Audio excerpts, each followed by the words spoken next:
Hey, welcome to the show. I'm Yanni Rude. And I'm just Terrell. You ever been out somewhere and overheard two people having crazy conversations? Well, we are those people. We've been having these conversations since college. Yep, it's the Regular Guys Random Thoughts Podcast, 90 Day Oh Fiance, my God. Love in Paradise, Season 3, Episode 6, recap. Be sure to like, subscribe, rate, and leave a review. I feel like we just did this. We actually did. And the only thing is that only the two of us saw it. Yeah, we thought we went live, and we just started the show, and Yanni's like, wait a minute. I don't think we're live. Oh Must my be all God. those cold medicines that you're on. Not even close, brother. Not even close. Not even close. Just the week like what you had last week, so. Well, glad you're feeling better. You sound a little bit better than you did yesterday. I mean, a little bit, not a lot. I just want to make you feel a little positive. I don't need your positive energy. It's okay.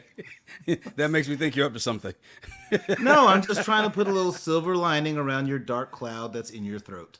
So just trying to let you know you sound a little bit better today. Oh, well, thank you. If that's coming from a genuine place, thank you. It's not, but okay. I know. Well, look, I think we finally figured out our schedule as we move forward here, right? So Mondays we'll be back here for 90 Days Love in Paradise and, Terrell's new favorite show.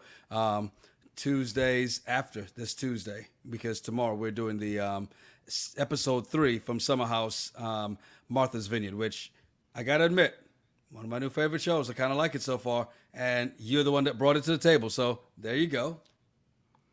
Every now and then I do something nice. Yep, once every blue moon. So yeah, thank you. I'm like Haley's Comet.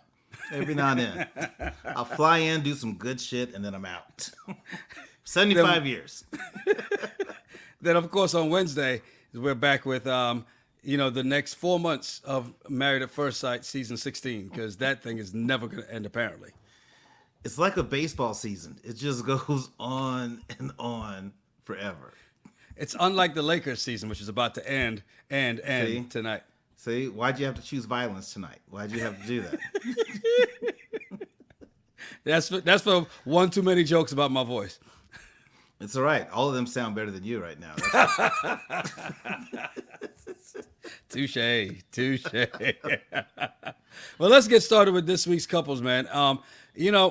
This couple here, you and I have had our questions about them from the very beginning. It's Scott and Lydia. It's Scott and Lydia. Watching them prance around like kids, though, didn't you think that was kind of cute? Watching them try to be youthful, knowing they were probably going to pull a muscle or something? Playing with the swords? Yeah. No, because Lydia's laugh annoys me. Like, just the sound of her voice and her laugh, she's just annoying. And watching them when Scott was saying that the language barrier is a challenge, I'm like, it's a challenge now? Y'all been talking for a year. Now it's a challenge because you're in person? Yeah. Make it make sense. It's a challenge because he expected when he got there he was going to get some, and that wasn't happening. But, again, you and I have already, and the way these two are operating and the way that Lydia has been on every show that she's been on in this franchise kind of says what it says about the way she's going to interact with him. It's going to be messy. The whole family's messy. Apparently, because I don't know anything about all the previous families of this 90-day universe. But yeah, I think he thought that it was going to be day one, they were going to be making it clap. And I don't think that Lydia had that in mind. And then the more I watch her, I'm looking at Scott. I'm like, why? Apparently, you like Latin women and you don't mind spending money on them. There's others in the Stop DR. There's others. Why do you want this one? You know what I mean? I just don't get it. There's all these nice. There's all these nice, shiny, brand new cars. Why do you want a Studebaker? Like, why do you want to go that far back? Look, she looks good to be an older woman. Does she though? Okay, see. Are you feeling okay? Is your voice thing in your eyes too? I mean, stop it. Chi-Town Fitness 67 says, I don't see any chemistry between the two of them. Yeah, absolutely none. And apparently she also agrees with you, says, no, she Thank doesn't. you. Okay. No, she You have to say. No, she doesn't at all. You see, that's the problem. Y'all keep looking at her face. Because that's what we're supposed to look at, because their eyes are up here. Yanni, I've learned that with women. I look up here first. I don't look neck down. That's rude. That's sexist. Look, Christelle says, Scott is not that attractive. He gets what he gets.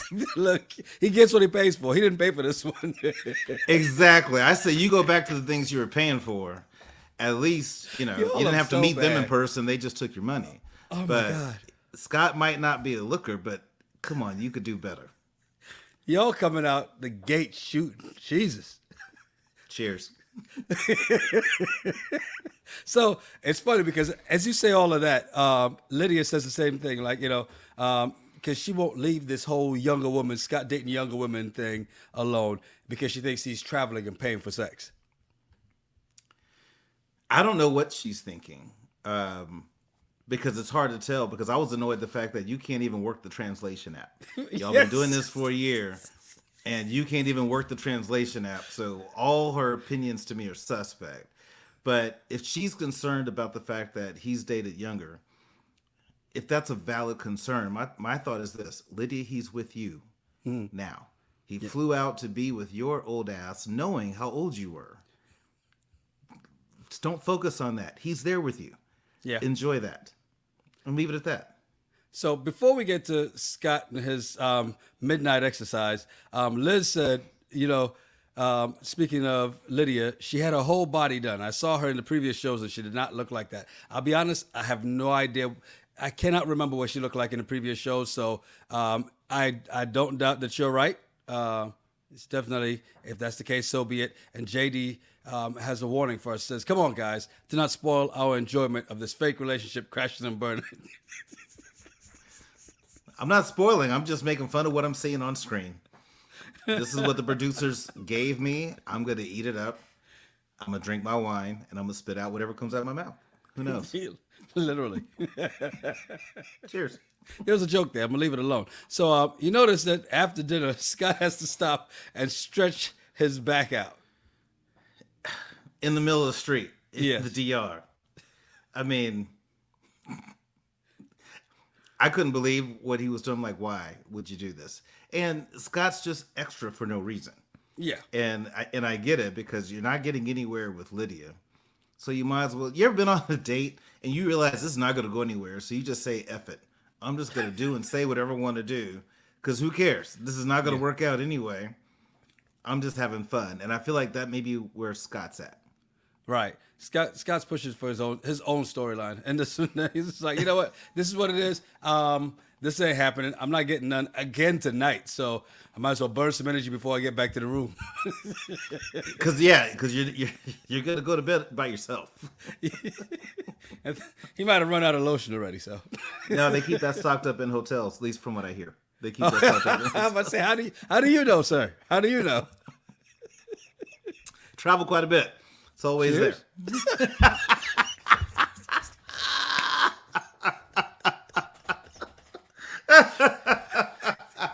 Just checking. Our next couple here, Matthew and Anna. And, we were introduced to them last week, right? Finally got to meet these two that had seen in one of the articles about the show. And the couples, I'm like, well, who the hell are these two? Because we hadn't seen them for a while. It took until episode 5 to finally see them. We meet them. He finally gets there to Brazil. They get to the rental apartment and go to try on their costumes. Him and his Peter Pan. And Anna is Tinkerbell. Thoughts? Okay. So I was wondering why they get this rental, and then he says that she lives with her parents, which I'm just like, okay, in Latin culture, that could make sense, that you stay with your family until you get married. So you get a pass on that. I'm not a fan of honest tattoos. And it's not that I don't like Why? tattoos. I like tattoos. But if you're going to do it, do it. It just feels like she just has these little, I don't Random know. I just thought stickers. this random thing. Yeah, yeah. It's kind of like, kid stickers where you lick them, Yes. put it on, and pull it off. If you're gonna get tatted up. If you want a sleeve, get a sleeve. But just the weird little thing she has, it's just something that stuck out and annoyed me. But him in his Peter Pan costume, and I get it's Carnival. It's Carnival, Yanni. I get it's Carnival. But he's trying to act all this like protective, jealous. She comes out in her outfit, and a lot of guys are gonna look at you. I'm like, first of all, sir, you're not protecting anybody in a Peter Pan costume. He can prance around. I mean, it's kind of hard to Yeah, have somebody. no guy prancing is gonna around. be like, "Oh, my bad. This is your girl." No disrespect, pimping. Nobody's gonna do that when you got a Peter Pan costume on. So You got footies. You got underwear with footies in them. Was that underoos when we were little? You got pajamas with footies on them. No one's respecting you at this point.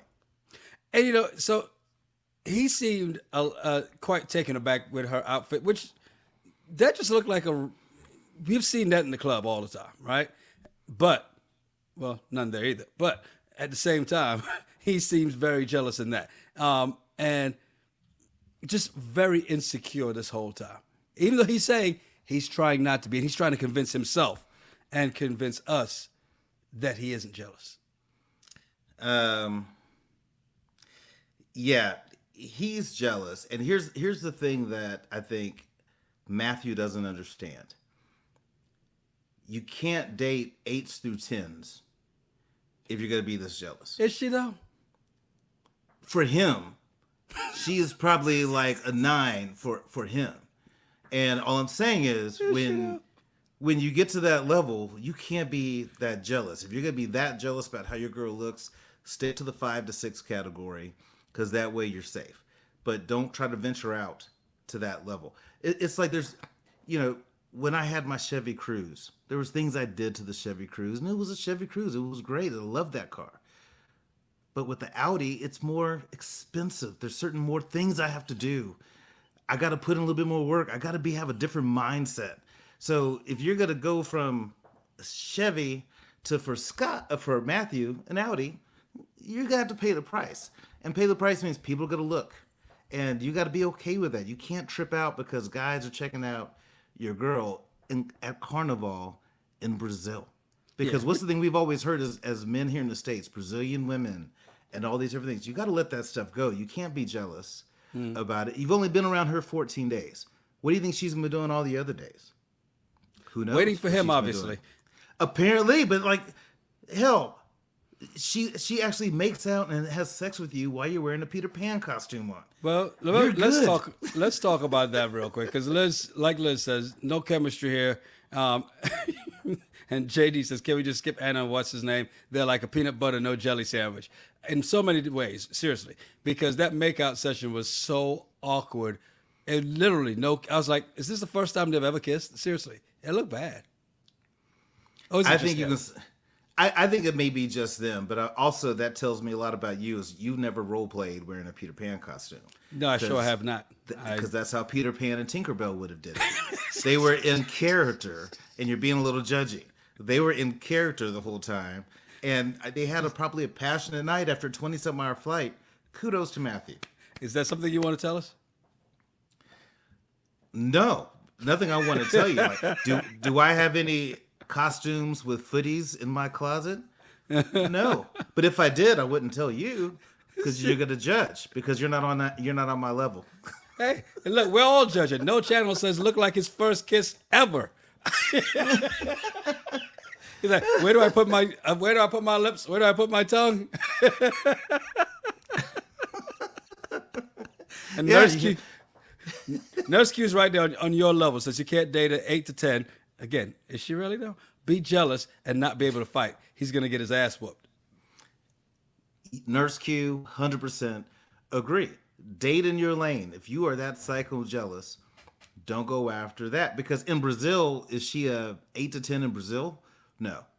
Would she be an 8 to 10 in Houston, Texas? Sure.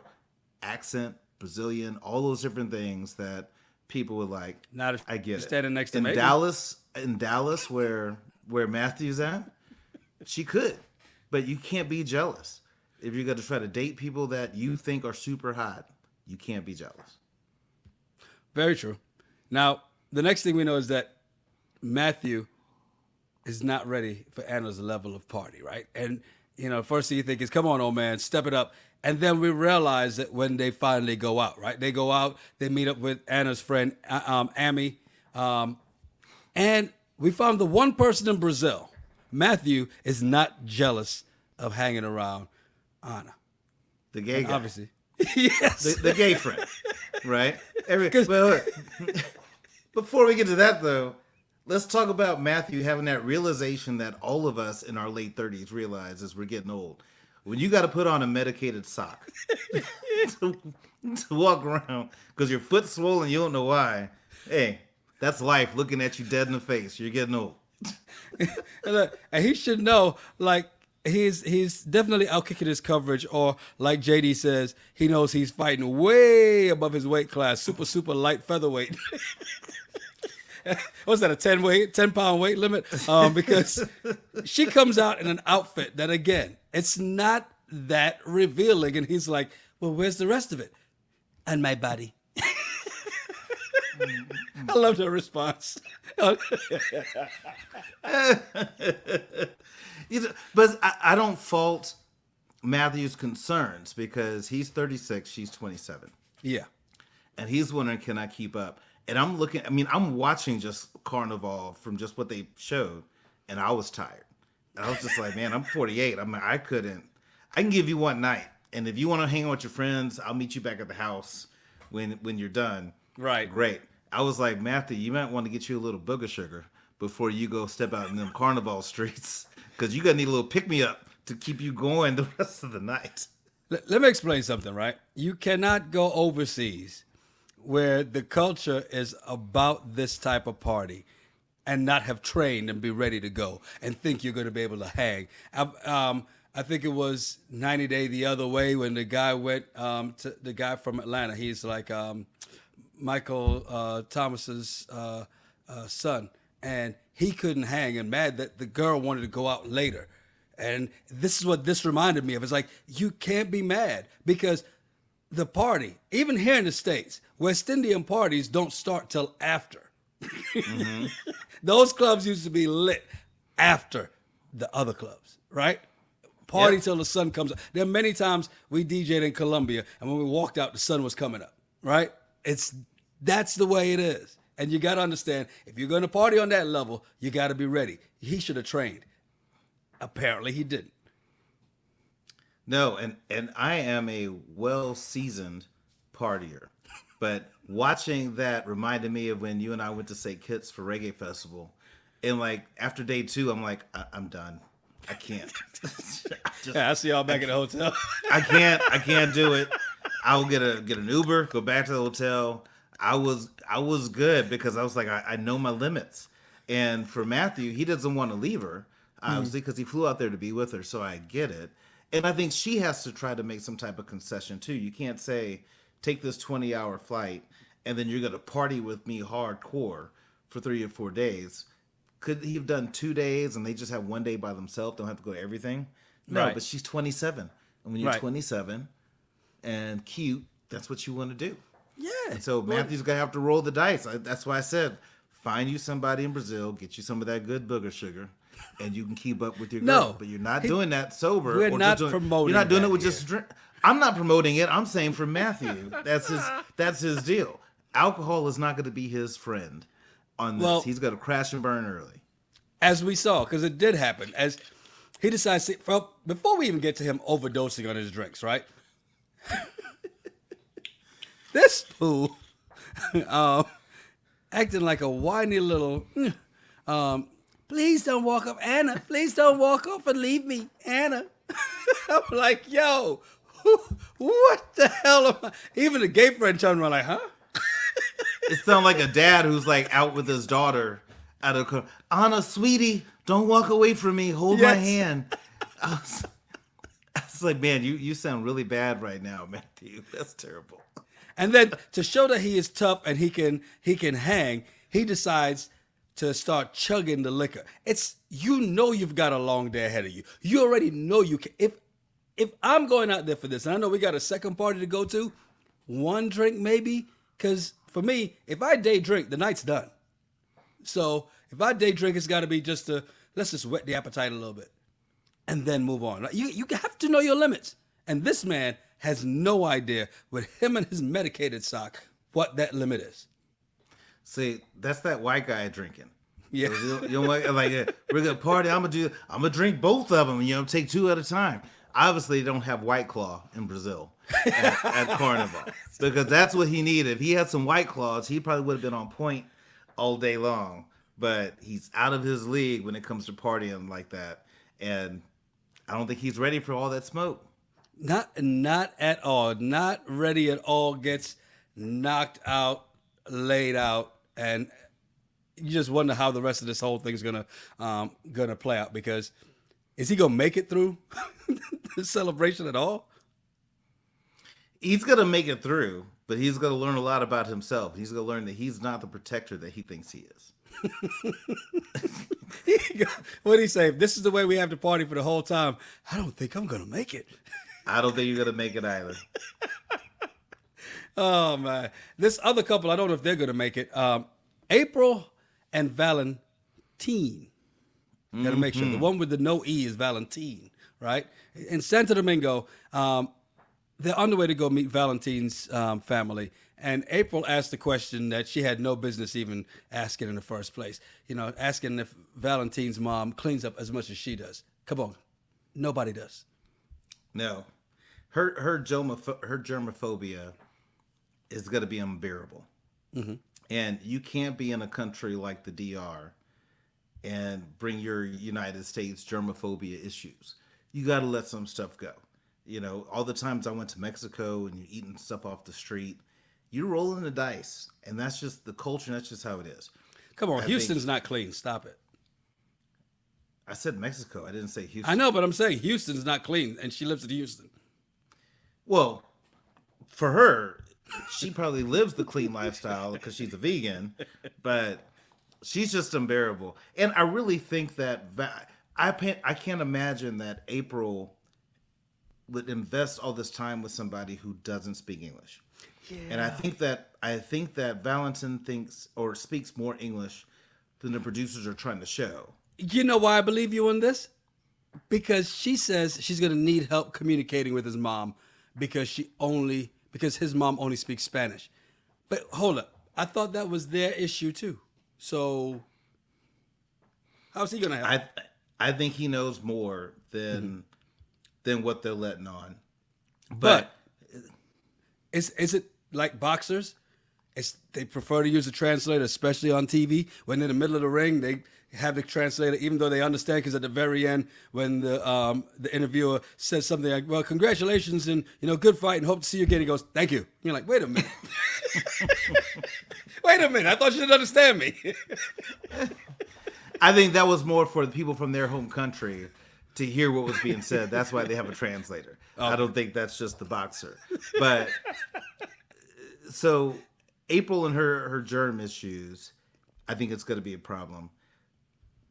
They pull up to Valentin's house, and she's like, "Babe, this looks like a poor part of town." I'm like, "You know it's a part of town. You're funding a dude who's a personal trainer.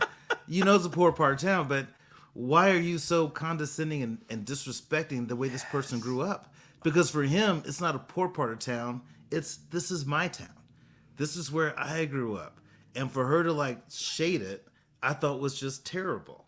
Was that the bad part, or the part where she goes, "I love it," and he's like, "No, you don't. Stop it." Yeah, because she brought that same fake energy into the house when she met the family and asking what's going to be the meal that they're making, and she finds out about plantains. "Oh, that's my favorite." April, stop it. Just stop it. Oh wait, and then she found out there was sausage. Wait, what? Salami. And she had this issues because, of course, she's a medical professional. She understands. And I'm like, great. Everything you're saying is fine.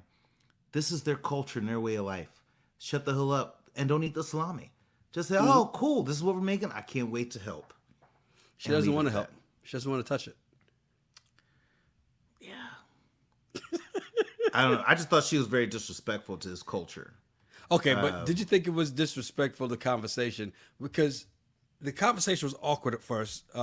She's really awkward around them. They're kind of awkward. Finding the sister speaks a little bit more English than she knows, than she was aware of before. But then when she finds out that Valentin doesn't want to go to the U.S. right away, and I'm like, but why? No, because I feel like those were conversations y'all should have had way before the cameras and all the lights. You should have been having that conversation. But for her to be upset and look surprised is crazy. And for Valentin, his issue is he wants to learn English first and all these different things. And I think this is a perfect example of trying to date somebody who doesn't match your drive and ambition in your goals. Valentin grew up poor. So to be poor is not a big deal to him. It's not like he grew up poor and said, you know what, this is never happening to me and my family again going forward. I'm going to excel and do these things to not be this way. He doesn't have the same work ethic, same drive and ambition that April does. And to me, that's their problem. But then also, did you pick up on the fact that when she says, hey, there's no way I'm going to move here, you can't support me, I'm the breadwinner. This goes back to my point, I think our episode 1 or 2, when I was like, she doesn't want someone to take care of her. She wants to play the role of the man and take care of a dude. Mm-hmm. And so she wants to have him come to Houston and where she can take care of him and pay for everything. And that's great if that's what you want, but I'm just like, it's just mess. Is it unrealistic in the setup they have? She's a doctor, practicing doctor. She's got a couple gyms. She's got a place for him to work. She's opening a dealership in the DR, so she's got the money, right? But she can't just go, well, I've got a dealership in the DR, so I'm just going to live off that. No, she needs that practice to still fund everything else, right?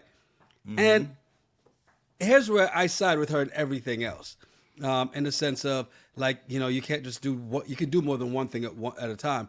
But where's the best place for him to learn English? Is it going to be in the DR where everybody speaks the same language as you, or drop you in a foreign country where there's some people that speak Spanish, even though it's slightly different than what you speak? And most of the people speak English, and especially when you get to some of the natives who are going to be like, you're in America, speak English. No, I disagree.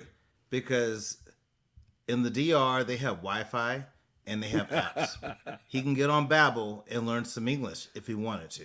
Yeah, but you'll learn faster if you're forced to. Very true. Very true. If you immerse yourself in it, you definitely will. But there's no motivation for him to be able to do that. And April is a go-getter. She sees what she wants. She goes after it. Valentin is chilling. Mm-hmm. He has his meal ticket. Why should I speed this process up? Everything is good for me right now. The money you're sending me is way more than I can make in a month. And I can take care of myself, my family. He's winning out this whole deal. And I know that April knows that because she's smart and she's a breadwinner. Do you think then, you just brought up a great point. Do you think that that's why he's in no hurry to go to America? Because if he goes there, it's going to be harder for him to get money to send back to the family, because once he's there, he knows she's going to be like, well, no, this money is for us here. Meanwhile, while she sends it back to him there, he can then share it. Well, but let's be realistic. If she sent back $500 US a month, that's still a come up, in the DR for them. I get it. But for him to be able to make money, in the DR, he has control. He controls himself a bit. He's a man in the DR. He comes out to Houston, he's no longer a man in our eyes. We're going to judge the hell out of him. We're like, oh, so mama's taking care of you? Awesome. Mama's buying you this? Awesome. Mama's picking up the tab because you can't work? That's great. And for a lot of my friends that are of Latin descent, that's not who they are. And so I'm wondering, is he like very culture driven, very machismo, to where he couldn't allow himself to be here in Houston and be this kept man. See, here's the problem I have in that, and what you said and all of that just now. It doesn't matter. When he comes to the States, regardless, he's not going to be able to work immediately. Okay? That's not going to be, it's never going to happen just like that. So therefore, he'd still have to wait regardless. She's still going to have to do it regardless. There's a reason why the K-1 visa says you have to take care of the people when they get here. Even if you don't work out, you brought them here, you have to take care of them. And for this amount of time after. There's a reason why. Okay? So therefore, it doesn't matter. I don't know that plays into it.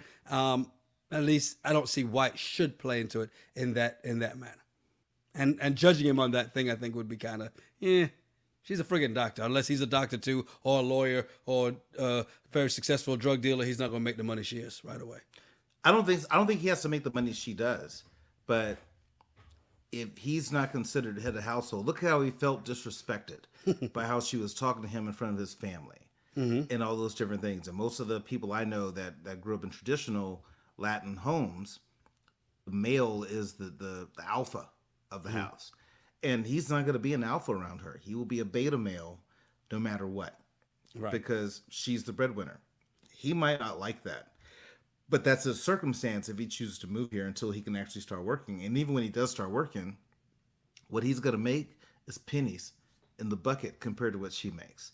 And so he's always going to be that number two. So maybe that is his demotivator of trying to like move to the U.S. right away. Because when he does, he's not really going to be respected. Well, if that's the reason, bad one. We'll just have to agree to disagree on that one. Because I don't think, even in the DR, it's not like she's accustomed to a certain life. It doesn't matter. She's not going to get it there. So, last couple, which, are they still? Valentin, because he's got an E, and Carlos. They still cannot agree on anything when it comes to Michelle. This argument, I'm so tired of this argument, because why is it the gay couple is fighting over the woman on the side? That we've never met. That's a big deal. We don't even see what she looks like. Does she look like Anna? Does she look like Lydia? Or in between. Or in between, but we've not seen her. But here's the thing. I personally, what I've observed with this couple, take Michelle out the equation, they're just toxic, and this is just what they do. And so I can't put all this on Michelle, but I do have to ask the question, why is Carlos so emotional about Michelle? If nothing happened, if it's no big deal, why all this emotion? That's a great question. But it's his friend. Now, I take it as this too. I understand why Valentin has an issue. Because what did Carlos say? He said things were there. She didn't want the relationship, so therefore it didn't happen. Now we're just friends. You have trust or you don't have trust, okay? This is where, so I understand why Valentin has an issue there. However, if you trust the person that you're going to marry and they tell you there's nothing there, then you have to trust that there's nothing there. Plain and simple. I think you can trust that there's nothing there with your partner, but you still don't trust that bitch. She didn't want him the first time. Why is she going to want him now? Because Valentin hasn't heard that. He's heard it through Carlos. Valentin hasn't heard that. Sorry. Valentin hasn't heard that. So in his mind, he's just like, in his mind, he still has a spidey sense tingling about Michelle. Anytime you say the word Michelle, he gets his hairs stick up. But I think if Carlos, I agree with Valentin that Carlos should have let Valentin meet Michelle first, which is what the original plan was. Let me meet her. And based on that meeting, then I'll say, hey, sure, she can come to the wedding. She's cool people. He doesn't know her. She's just a threat to him. But I feel like Carlos should have stuck to the deal that they made. But for Carlos to throw the relationship away over the fact that Valentin was still mad, again, you're throwing away a lot over Michelle. Is it really a lot though? Is it really? But look, For them, if they were willing to get married, I would think it's a lot. Here's the thing. JD makes a point here that he says, guys, they've shown a picture of Michelle with Carlos before. She is cute. Yes, they showed a picture. We've all seen a picture of a woman. We've all seen a lot of beautiful women. Yeah. But when you see them in person, it's a different. Again, the picture, she was cute in the picture. I give her that, right? But the point we're making was we have not seen her yet in person on this show, right? And that's the one thing. Because when was that picture taken? Yeah, exactly. And I'm sorry that I'm kidding. I kid. different strokes for different folks, and I totally understand. And they have all of them have a very dynamic relationship or relationship lifestyle. I've never looked at a picture of women and considered being about them. I just haven't had that. Carlos and Valentin have had that debate. And so I'm like, if y'all are this close, I don't think Michelle is your issue. I don't think you have to worry about what Michelle is doing. Y'all have something that apparently is special that have connected you to. Focus on that. But Even without why Michelle, is the Michelle issue that you're is not there. in Valentine? Michelle's not even in a picture. She doesn't want him. Exactly. Let it go. Well, Be with your instead, man. Y'all love each other. Be together. well, apparently not enough. They call off the wedding. Valentine is there packing up to leave, but he wants Carlos to stop him. Where have you heard this before? Yes. It's the same thing I said. I'm like, okay, Valentine, if you want to leave, just leave. Yeah. But don't be like, take your time trying to grab stuff. Hey, is this your sock? Yeah. Carlos, is this your sock? Is this not yours? It's mine? Okay, just double check it. He's like, Is this your everything in this chapstick? house is mine. Is this your chapstick or is this my chapstick? I can't remember. Is this? He wanted like Carlos to do this dramatic, like, Valentine, no, don't leave. Yeah. I love you. Let's talk. I thought that was very interesting drama. But if you want to leave somebody, leave and just walk away. But let me ask you this. What did you think of how Valentine was handling it emotionally? Because the producer asked, hey, you don't seem like you're all that bothered. I did notice that, but I think it's just his way of coping, right? And the fact is that, like he said, he's 29, he'll get over it. To me, it was not just the way he was acting. It's what he said that said a whole lot more about how he was affected by how it was happening, right? Like the fact he said he wanted him to stay, he wanted him to want him to stay. That's one thing. But the other part when he goes, he's 29. In 6 months, he won't even be thinking about this. But me, I can't do this. And I'm like, yeah, that's that old man. I can't. He's in his feelings. He's like, I can't waste my time. But he doesn't want to leave, and he proves that he doesn't want to leave in his actions. And even though he's not bawling, Carlos is just sensitive and balls at the drop of a dime. We've seen that a number of times already this season, and we're only 6 episodes in. But Valentine is gonna hold it a little close to the chest, and that's where he is. I could see that. I relate to Valentine when it comes to the breakup. Because I could totally be like him and be like, all right, so we're done? All right, cool. I'm going to pack up my stuff and I'm going to be good. I wouldn't have dragged it out any more further, but I'd be fine. Because you just suppress and say, you know what, I'm not going to deal with this emotion. I'm not going to deal with whatever this feeling is. I can't control it. They're done. And I just got to eventually move on. Mm-hmm. And I could totally see myself acting like Valentine, just grabbing it and be like, all right, well, dap me up before I go. We good? Because that's what it seemed like he did. He was just, okay, Carlos, are we good? Okay, you take care of yourself. He was still waiting for Carlos to say something like, are you really going to walk out here like this? And Carlos was just like, nah. Get stepping. But I was with him because Carlos is the one that initiated ending. And I'm like, oh, you want to end it? Mm-hmm. Okay. All right, then. Babe, pound it up. One last time. All right, then. You take care of yourself. Stay gold. That's that stubbornness. So Liz has a great point here, too, though. She says they're not into each other either. Did they even consummate their relationship?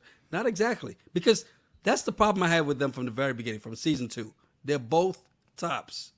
How the hell is this going to work? Oh, how do you define consummate the relationship? Because I don't think that from my friends in the LGBTQIA community, it's just not about who's on top and who's the bottom.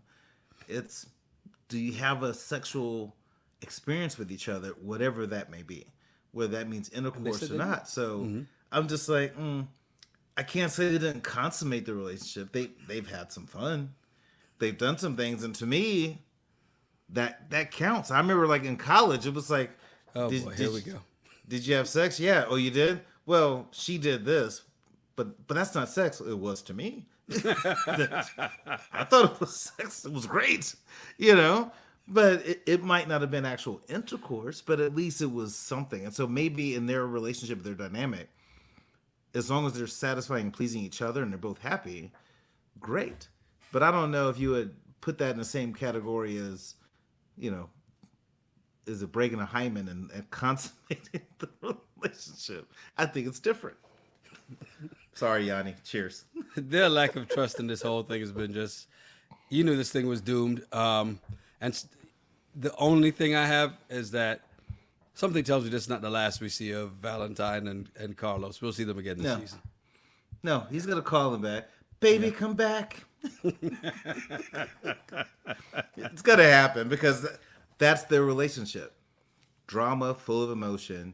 And especially, I think they're leading up to a really important day in both their lives, that their emotions and everything is at a high level, that every little thing is an issue.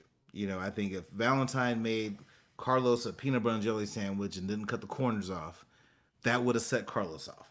And he'd have been pissed because of just all the emotion they're feeling with what's leading up to the next few days. Regardless, whether they speak again or not, the one thing we can all agree on, they don't need to get married. Yeah. They don't, but, love is love. Who knows? You fall in love with whoever you fall in love with, and all the things that come with it, you just embrace that. Maybe that's going to be the dynamic of their relationship, and they could be together till their 80s or 90s, and their relationship is very romantic, beautiful, sensual, angry, toxic, makeup sex, and it's just, that's the cycle for them until they both grow old and die, and that could be fine. Hey, to each his own, right?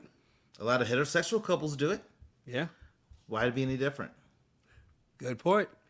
Look, a lot of stuff ahead of us, man. Tomorrow, episode 3, Summer House, Martha's Vineyard.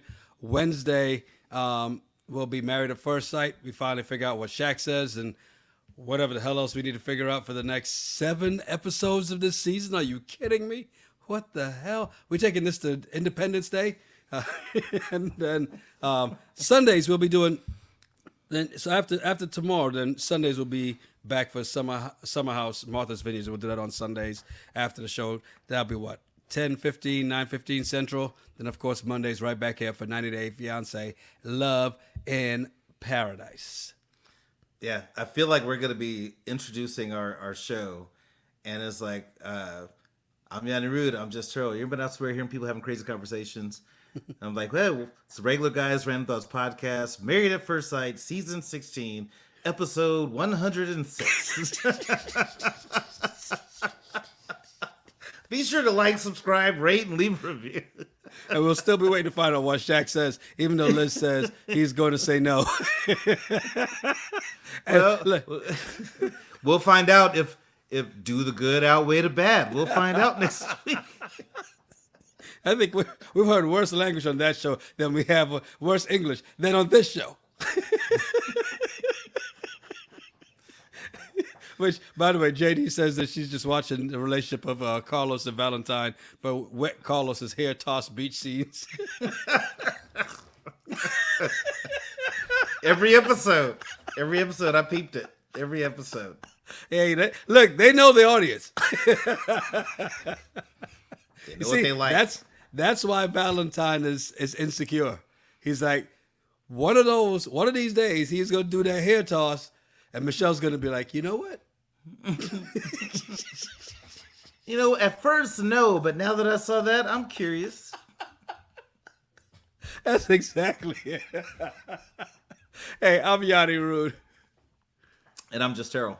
Make sure you follow us at Yanni Rude, at Just Terrell, and at RGRT Pod. Yeah, send us some of your random thoughts, some of the bullshit you find on the internet. We'll talk about it on the regular show. It's the Regular Guys Random Thoughts Podcast. Cheers. Cheers.